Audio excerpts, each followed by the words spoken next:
In the Bible, we find one of the most beautiful appeal from God.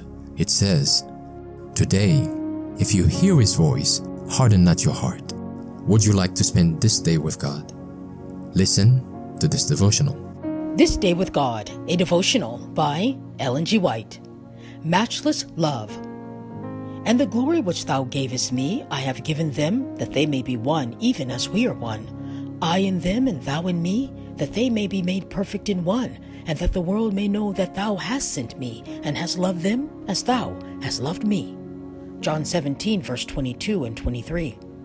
Oh, what love, what matchless love! Fallen human beings may become so closely united with Christ that they are glorified with Him.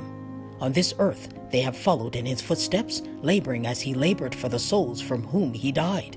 And when He comes to claim His own, they enter into His joy, sitting with Him at His table in His kingdom. Where I am, He says, there shall also my servant be. John 12, verse 26.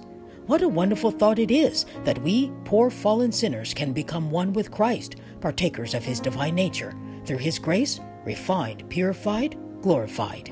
We may overcome and sit down with Christ. We are to be conformed to His image. He loves and He will help us. We are to be passive in His hands. We have His promise. We hold the title deeds to real estate in the kingdom of glory. Never were title deeds drawn up more strictly according to law, or signed more legibly than those that give God's people a right to the heavenly mansions. Let not your heart be troubled, Christ says. Ye believe in God, believe also in me. In my Father's house are many mansions. If it were not so, I would have told you. I go to prepare a place for you, and if I go and prepare a place for you, I will come again and receive you unto myself, that where I am, there ye may be also.